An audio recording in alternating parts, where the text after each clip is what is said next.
خان صاحب نے سرکاری ملازمین کو جو جذبات ہیں ان کے ساتھ کھلواڑ کیا ہے. سرکاری ملازمین کے خواب ایک ایک ختم ہو گئے کہ ہم گھروں میں چپ بیٹھیں گے اور ہمارے مطالبات ایک ایک کر کے ٹوٹ گئے. اعوذ باللہ من الشیطان الرجیم. بسم اللہ الرحمن الرحیم. ناظرین، گلزار خان ایک بار پھر آپ کی خدمت میں حاضر ہے اور آپ اس وقت دیکھ رہے ہیں جی کی نیوز. گزشتہ چند روز سے ہم آپ کو سرکاری ملازمین کے مسائل کے حوالے سے مسلسل آگاہ کر رہے ہیں اور یہ بتا رہے ہیں کہ سرکاری ملازمین کی نمائندہ تنظیم آل پاکستان کلرک ایسوسی ایشن نے اسلام آباد دھرنے کا اعلان کیا ہوا ہے. 14 اکتوبر کو یہ دھرنے کے لیے اسلام آباد جا رہے ہیں. ابقا کے اس وقت ایک سینئر قائد ہمارے ساتھ موجود ہیں. واجد عباسی ان کا نام ہے اور یہ ابقا راولپنڈی ڈویژن کے جنرل سیکرٹری ہیں اور محکمہ ایجوکیشن راولپنڈی کی یہ پریزیڈنٹ ہیں. آئیے ہم واجد عباسی صاحب سے پوچھتے ہیں کہ وہ کون سے مسائل ہیں کہ جن کو سامنے رکھ کر یہ اسلام آباد کی جانب رخ کیے ہوئے ہیں اور اسلام آباد دھرنا دینا چاہتے ہیں. جی واجد عباسی صاحب. بسم اللہ الرحمن الرحیم. سب سے پہلے تو میں جی کے نیوز کا شکر گزار ہوں اور خان صاحب آپ کا شکر گزار ہوں کہ آپ نے ہمیشہ ملازمین کی آواز کو ایوان بالا تک پہنچایا. رہی بات ہمارے مطالبات کی اور 14 اکتوبر کی، تو ہم 14 اکتوبر کو پورے پاکستان سے انشاءاللہ ریلیوں کی صورت میں اسلام آباد جائیں گے اور اپنے حقوق کو اجاگر کرنے کے لیے اپنی آواز حکومت وقت تک پہنچائیں گے. اس کی وجہ یہ ہے خان صاحب کہ 2 سال سے ریاست مدینہ کا دعویٰ کرنے والے عمران خان صاحب نے ہر روز مہنگائی کی اور سرکاری ملازمین مہنگائی کی چکی میں پس کے رہ گئے. ٹھیک ہے. پہلے یہ ہوا کرتا تھا کہ ہر دور حکومت میں جولائی اور جون میں یا مئی میں بجٹ کے موقع پر سرکاری ملازمین کی تنخواہوں میں خاطر خواہ اضافہ کیا جاتا رہا ہے.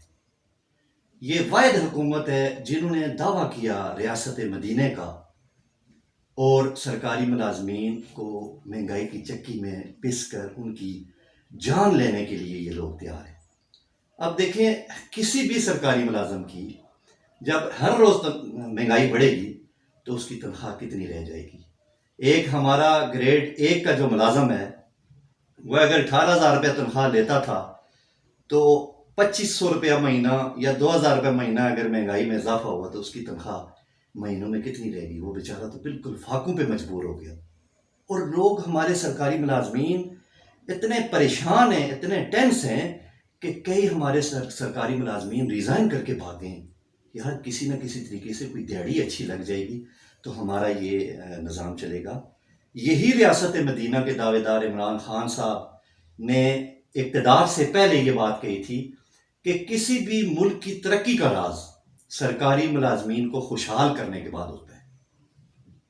اور انہوں نے آ کے اپنے ہی جو بات انہوں نے اقتدار سے پہلے کی تھی اس کی خلاف ورزی کی اور سرکاری ملازمین کے سارے حقوق چھیننا شروع کر دیے. میں آپ کو پنجاب میں 2 مثالیں دیتا ہوں کہ تفریقی نظام اس قدر بڑھ گیا ہے کہ پنجاب کے جو بیوروکریسی ہے اس کو نوازنے کے لیے انہوں نے 150% ایگزیکٹو الاؤنس اور سیکٹریٹ کے جو ملازمین ہیں یا جو بیوروکریسی میں لوگ آتے ہیں ان کو یوٹیلٹی الاؤنس بھی دے دیا گیا.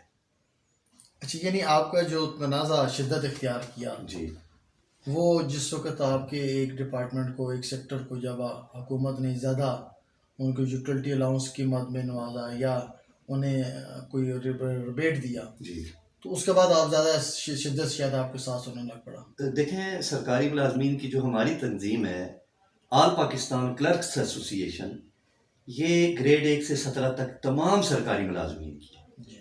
تو جب سرکاری ملازمین میں بے چینی پیدا ہوتی ہے تو یہ ایسوسی ایشن تک بات پہنچتی ہے اور ایسوسی ایشن کیا کرتی ہے، اپنا سارا احتجاج ریکارڈ کروانے کے لیے گورنمنٹ سے خط و کتابت کرتی ہے. اگر گورنمنٹ نہ مانے تو پھر مجبوراً ہمیں روڈز پہ آنا پڑتا ہے. اچھا دیکھیے، ایک منطق بیان کی جاتی ہے نا، کہا جاتا ہے جی کہ سیکریٹریٹ کے ملازمین کی اگر تنخواہ میں اضافہ کیا گیا یا انہیں ایکسٹرا الاؤنس دیا گیا، جی انہیں زیادہ کام کرنا پڑتا ہے. جی جوڈیشری کے حوالے سے بھی یہی کہا گیا کہ وہاں زیادہ کام کرنا پڑتا ہے. جی اور کوشش کی گئی کہ جی کہ جہاں جن اداروں میں زیادہ کرپشن کی شکایات ہوتی ہیں یا لوگ زیادہ تنگ ہوتے ہیں تو وہاں اگر تنخواہیں بڑھا دی جائیں جی بیوروکریسی کی تنخواہیں بڑھائیں گی تاکہ وہ زیادہ ایمانداری سے کام کریں. جی تو ایک سٹیپ حکومت نے تو لیا نا, تو یہ کل سٹیپ وائز بھی تو کام ہو سکتا ہے نا. تو اس میں ایک دم ہی حکومت کے خلاف ہو جانا یا حکومت کے خلاف ایجیٹیشن شروع کر دینا. ہمارے جو خان صاحب مرکزی قائد ہیں انہوں نے جب راجہ بشارت سے ملاقات کی جو منسٹر ہیں پنجاب کے, تو انہوں نے کہا دیکھیں راجہ صاحب یہ جو تفریقی نظام ہے یہ کیسے مطلب ہم ملازمین کو کیسے مطمئن کریں گے. تو ان کے پاس کوئی جواب نہیں تھا. یہ جو انہوں نے ایگزیکٹو الاؤنس دیا اور یہ جو یوٹیلٹی الاؤنس دیا ان کے پاس کوئی جواب نہیں تھا. انہوں نے یہ کہا جی کہ میں چیف منسٹر تک آپ کی بات پہنچاتا ہوں. اور انہوں نے جو پنجاب اسمبلی کے اسپیکر ہیں جناب پرویز الہی صاحب جو ملازمین کے لیے ایک اچھی مطلب درد رکھتے ہیں, ان کے ذریعے انہوں نے وزیر اعلیٰ تک پہنچایا, لیکن ان کو پرواہ تک نہیں. یہ آپ کی حکومت کے آپ کے قائد پی ٹی آئی کے قائد جناب عمران خان صاحب نے خود کہا تھا کہ میں ملک سے تفریقی نظام ختم کروں گا, یکساں نظام تعلیم ہوگا, یکساں مراعات ہوں گی, یکساں انصاف ہوگا, یکساں صحت ہوگی, یکساں تعلیم ہوگی. آپ نے کسی ایک بات پہ بھی عمل ہوتے دیکھا ہے؟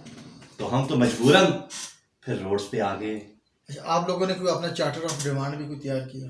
جی ہم نے اپنا چارٹر آف ڈیمانڈ جو ہے وزیر اعلیٰ پنجاب اور گزشتہ ایک سال سے گورنر پنجاب کو ملے ہیں ہمارے قائد حاجی محمد ارشاد چودھری صاحب, مل کے انہوں نے سارے مطالبات پیش کیے. انہوں نے ایک لیٹر بھی لکھا, چیف سیکرٹری کو لکھا, اور جو انہوں نے ختم کیا. اسی طرح وزیر اعظم پاکستان, ایڈیشنل سیکرٹری خزانہ اور سیکرٹری خزانہ تک ہمارے جو مطالبات ہیں وہ ان ریٹرن پہنچ چکے ہیں, لیکن کسی نے اس پہ کوئی نوٹس نہیں لیا. اور پھر بالآخر آپ کو پتہ ہے کہ جب وزیر اعظم ملک کا, چونکہ ہماری تنظیم چاروں صوبے میں ہے بشمول گلگت بلتستان اور آزاد کشمیر, تو پورے ملک کے وزیر اعظم نے ایک دفعہ بھی نوٹس نہیں لیا, ہمیں ایک دفعہ بھی مذاکرات کے لیے نہیں بلایا, ایک دفعہ بھی کسی بھی چیف منسٹر کو نہیں لکھا کہ یہ سرکاری ملازمین کے حقوق ان کو دیے جائے, اور تفریق پہ تفریق جو ہے وہ جاری ہے. اچھا بھائی صاحب, آپ کہتے ہیں کہ یہ حکومت نے آپ کو مذاکرات کے لیے نہیں بلایا, ممکن ہے کہ آپ کی ایجیٹیشن میں کوئی دم نہ دم ہوتا ہے, انہیں کو بلایا جاتا ہے نا. دیکھیں بات یہ ہے کہ پورے ملک میں بڑی بڑی تنظیمیں, کس کو مذاکرات کے لیے بلایا گیا؟ دیکھیں پی اے اے اور اس کے علاوہ پی ٹی وی کتنی مضبوط ایسوسیشن ہے, سی پی اے ہے, ریڈیو پاکستان ہے, کسی کو بلایا گیا؟ ٹورزم والے کسی کو بلایا گیا؟ کسی کو بھی انہوں نے نہیں بلایا. ٹورزم والے بھی تو کر رہے ہیں. جی وہ بھی کر رہے ہیں. ہمارے ساتھ تقریباً 45 تنظیمیں ہیں ملک کی جو اس وقت انتہائی بے چینی کے ساتھ 14 اکتوبر کا انتظار کر رہے ہیں کہ ہم وہ. اچھا واجد صاحب, اگر 14 اکتوبر کو بھی آپ کے مطالبات نہیں مانے جاتے اور حکومت اس بات کا نوٹس نہیں لیتی, تو آپ کی اگلی حکمت عملی کیا ہوگی؟ دیکھیں چونکہ ہمارے ساتھ پورے ملک کی تقریباً 45 تنظیمیں ہیں, پھر ہمارے جو قائدین ہیں وہ انشاءاللہ ایک مشاورت کریں گے, اس مشاورت کے بعد جو وہ اعلان کریں گے ہم انشاءاللہ اس پہ. اچھا, ہم چارٹر آف ڈیمانڈ کی طرف واپس آتے ہیں. تو چارٹر آف ڈیمانڈ میں ایک ہے کہ جی کہ مہنگائی کو کنٹرول کیا جائے, تنخواہوں میں اضافہ کیا جائے. جی اس کے علاوہ کیا آپ کی ڈیمانڈس ہیں؟ دیکھیں ہم یہ چاہ رہے ہیں کہ ہماری تنخواہ بھی نہ بڑھے, لیکن کم از کم مہنگائی پہ تو کنٹرول ہونا. اگر گورنمنٹ کہتی ہے کہ ہمارے وسائل نہیں ہیں, تو کیا ایڈمنسٹریشن بھی نہیں ہے ان کے پاس؟ وہ کم از کم مہنگائی کو تو روک سکتے ہیں نا. میں نے پہلے آپ کو بتایا کہ اس مہنگائی کے بڑھنے سے ہماری تنخواہیں آدھی رہ گئی ہیں. تنخواہیں بڑھنے کی تو الگ بات ہے, پھر اوپر سے ہمیں یہ کہہ رہے ہیں پینشن ہم ختم کر دیں گے, انکریمنٹس ہم ختم کر دیں گے, 3 سال تک اسی تنخواہ میں گزارا کریں. ہم 3 سال تک اسی تنخواہ میں پاکستان کے لیے گزارا کرنے کے لیے تیار ہیں, لیکن مہنگائی کو کنٹرول. اب واضح طور پہ کہیں نا کہ جی کہ حکومت اور جو ملازمین ہیں ان کے درمیان کوئی چیز ریکارڈ بن گئی ہے. آپ کھل کے نام لے, آپ کہیں جی بیوروکریسیوں تک اطلاع نہیں پہنچنے دے رہی, ایجنسیوں تک اطلاع نہیں پہنچنے دے رہی. دیکھیں خان صاحب بات یہ ہے کہ اگر بیوروکریسی کو نوازا جائے تو وہ چھوٹے ملازمین کو آواز ان کی کیسے پہنچائیں گے؟ کیوں پہنچائیں گے؟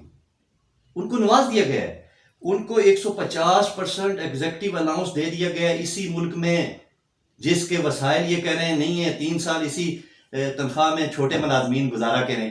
تو بڑے ملازمین جن کو گاڑیاں بھی ملی ہوئی ہیں, گھر بھی ملے ہوئے ہیں, ان کو پتہ نہیں کتنی کتنی سہولتیں ہیں, تو ان کی تنخواہوں میں 150% اضافہ. اچھا، مجھے ایسے ہی محسوس ہوتا ہے کہ گزشتہ ہم چند دن سے جو ہے آپ کا کی تحریک کے حوالے سے ناظرین کو آگاہ کر رہے ہیں، اور آپ لوگوں سے گفتگو کرنے کے بعد یہ اندازہ ہوتا ہے کہ جی کہ کہیں نہ کہیں راستے میں کوئی رکاوٹ کوئی چیز بن چکی ہے. تو کیا یہ بہتر نہیں تھا کہ آپ دوبارہ سے حکومتی عہدیداروں سے رابطہ کرتے، ان تک بات پہنچانے کی کوشش کرتے، وہ آگے آپ کی بات لے کے جاتے؟ دیکھیں ہماری تحریک 1 سال سے ہم روڈز پہ نا، جیسے انہوں نے پہلے آپ کو بتایا، تو 1 سال سے ہم مذاکرات کے دروازے بھی ہم نے کھلے رکھے ہوئے ہیں. یعنی 2 ہفتے پہلے بھی ہمارے جو قائد ہیں انہوں نے گورنر پنجاب سے ملاقات کی. اسی طرح جو ہمارے KPK کے قائد ہیں انہوں نے منسٹر سے ملاقات کر کے ان کو بتایا کہ ملازمین بے حد بے چین ہیں، تو ان کے مسائل پہ آپ روشنی ڈالیں، ان سے ملیں. لیکن کسی نے کوئی پرواہ نہیں کی. ہر کوئی طفل تسلیاں دے کے ہمیں واپس بھیج دیتا ہے. تو بیسک بات یہ ہے کہ کیا آپ لوگ جو ہماری آواز بلند کر رہے ہیں، کیا یہ گورنمنٹ تک نہیں جا رہی ہے نا. لیکن گورنمنٹ یہ جو گورنمنٹ ہے تحریک انصاف کی گورنمنٹ اور ریاست مدینہ کا جنہوں نے دعویٰ کیا تھا، انہوں نے کس کی آواز سنی ہے؟ پورے پاکستان کے جو غریب لوگ ہیں وہ اس وقت بھوکے مر رہے ہیں مہنگائی کی وجہ سے. ہر روز آٹا، چینی، دال، گھی، پیاز، ٹماٹر، ہر چیز میں مہنگائی اس قدر ہو رہی ہے کہ ہر بندہ پریشان ہے. ابھی 2 دن کی بات ہے کہ اس سے پہلے گھی اور آئل کی قیمتوں میں فی کلو کے حساب سے 33-34 روپے اضافہ ہوا. جی آج کا ریٹ آپ دیکھیں، 500 روپے تڑی پیاز، 400 سے اوپر، اور آلو اسی طرح 400 سے اوپر، 150 روپے کلو ٹماٹر. دیکھیں یہ پھر کس کا قصور ہے آپ بتائیں؟ تو ان کو پتہ نہیں چل رہا. حکمران جو ہوتا ہے، جو ریاست مدینہ کا دعویٰ کرتا ہے، ریاست مدینہ میں کیا ہوتا تھا کہ ایک کتے کو بھوکا مرنے کی بھی ذمہ داری کس پہ تھی؟ جو اس وقت کے خلیفہ وقت میں تو انہوں نے، اور اسی ایک ملازم کے برابر، ایک مزدور کے برابر ان کی تنخواہ تھی. اب بھائی صاحب، آپ اپنے 14 اکتوبر کے جلسے کے حوالے سے، 14 اکتوبر کے دھرنے کے حوالے سے اپنے آپ کا کارکنان کو پیغام دینا چاہیں تو ہمارا چینل حاضر ہے اس کے لیے. میں اپنے تمام بھائیوں دوستوں سے یہ گزارش کرتا ہوں کہ اب وہ دور ختم ہو گیا ہے کہ ہم گھروں میں چپ کے بیٹھیں گے اور ہمارے مطالبات پورے ہوں گے. نہیں، اب حقوق چھیننے کا وقت آ گیا. اور میں سارے سرکاری ملازمین یا جو بھی پرائیویٹ آرگنائزیشنز ہیں جن کو نوکریوں سے نکال دیا گیا ہے، میں ان سے یہ گزارش کرتا ہوں کہ جاگ ملازم جاگ کی جو ہم نے تحریک چلائی ہے، اس میں سارے ملازمین اپنے لیے، اپنے بچوں کے لیے، اپنے ماں باپ کے لیے، اپنی صحت کے لیے، اپنی تعلیم کے لیے، اپنے ملک کے لیے ہماری اس تحریک کا ساتھ دیں اور 14 اکتوبر کو صبح 9 بجے اسلام آباد پہنچ جائیں. ناظرین، جاگ ملازم جاگ ابقا کا نیا نعرہ ہے، اور ابقا نے اس نعرے کی بنیاد پر پورے پنجاب میں اور پورے پاکستان میں تحریک کا آغاز کیا ہوا ہے. 14 اکتوبر تک اپنی تحریک کو یہ جاری رکھے ہوئے ہیں، اور 14 اکتوبر کو اسلام آباد میں دھرنا دیں گے. ابقا کے قائدین کا یہ بھی گلہ اپنی جگہ بجا ہے کہ حکومتی عہدیداروں کی طرف سے انہیں رسپانس نہیں ملا. ہم حکومت سے توقع کرتے ہیں کہ حکومت سرکاری ملازمین کے مسائل کی طرف خصوصی توجہ دے گی. انشاءاللہ آپ سے دوبارہ ملاقات ہوگی. اس وقت تک کے لیے خدا حافظ. اب حقوق چھیننے کا وقت آ گیا. اور میں سارے سرکاری ملازمین یا جو بھی پرائیویٹ آرگنائزیشنز ہیں جن کو نوکریوں سے نکال دیا گیا ہے، میں ان سے یہ گزارش کرتا ہوں کہ جاگ ملازم جاگ کی جو ہم نے تحریک چلائی ہے، اس میں سارے ملازمین اپنے لیے، اپنے بچوں کے لیے، اپنے ماں باپ کے لیے، اپنی صحت کے لیے، اپنی تعلیم کے لیے، اپنے ملک کے لیے ہماری اس تحریک کا ساتھ دیں اور 14 اکتوبر کو صبح 9 بجے اسلام آباد پہنچ جائیں. ناظرین، جاگ ملازم جاگ ابقا کا نیا نعرہ ہے، اور ابقا نے اس نعرے کی بنیاد پر پورے پنجاب میں اور پورے پاکستان میں تحریک کا آغاز کیا ہوا ہے. 14 اکتوبر تک اپنی تحریک کو یہ جاری رکھے ہوئے ہیں، اور 14 اکتوبر کو اسلام آباد میں دھرنا دیں گے. اس سے قبل توقع یہی ظاہر کی جا رہی ہے کہ ایوان بالا حکومت